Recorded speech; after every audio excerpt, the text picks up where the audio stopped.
Yes, I'm Milton Mueller. I'm a professor at the Syracuse University School of Information Studies, and I was put on the ICG by the Non-Commercial Stakeholders Group, which is part of the GNSO. I'm representing civil society, in effect. I'm representing sort of public interest groups, people who are concerned about the values of the internet freedom, accountability, civil liberties, those kinds of things. I've been hearing about the transition, or talking about the transition, since well before March 14th. We did our own paper making a proposal for how the transition could happen on March 3rd, and we actually organized a pressure during the first IANA contract in 2006 to try to get the U.S. government to pull out. So obviously I've been on this case for a long time, and I think it's important, and that's why I've been on it.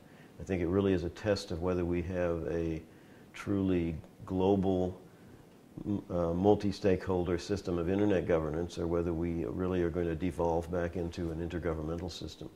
My expertise is political economy. I've been involved in telecommunications and information policy circles for 30 years, basically, going back to the AT&T divestiture.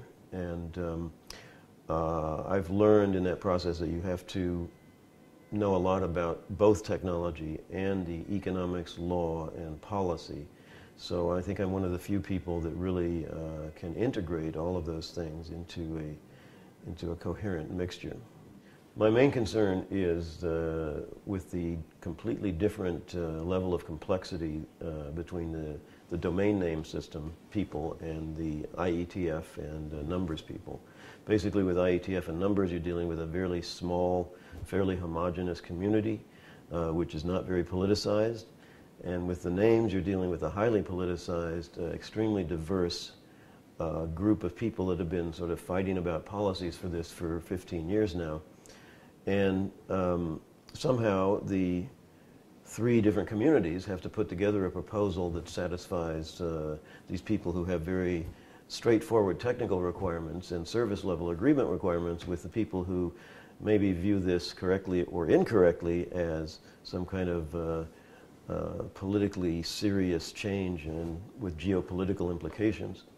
I'm not one of those people who thinks that you have to go scare up participation and get sort of lots of people who don't really know what's happening to give you their comments about something they've been exposed to 20 minutes ago. I do think that there are people who have a broader perspective on the changes that are not directly part of the operational communities, who have very important things to contribute, because fundamentally this is not so much about the technical accuracy of the root zone changes, but it's more about the accountability, which is more of a broader governance issue than a purely technical issue. I think it's been quite a positive experience. I think coming out of the first meeting, I was pleasantly surprised by how smoothly things went. And now we've gotten more bogged down in details, but still I don't see serious issues regarding the ability of the group to work together. The real problem here is at the operational communities. I'm very concerned about how the GNSO and the CCNSO get together to develop a names proposal that can satisfy not just the registries, but also, you know, the civil society groups, the intellectual property groups, the people who think we're giving away the internet to the Russians, all of these bizarre and sometimes valid political perspectives that are coming in from all directions on the names level. The real action is going to happen at the GNSO, CCNSO operational community, and then we as a committee are just going to get that proposal. Now, whether those controversies and incompatibilities bubble up into the ICG and affect its work, you know, we'll have to find out, we'll have to see. But so far, I think we've shown a very good ability to work together.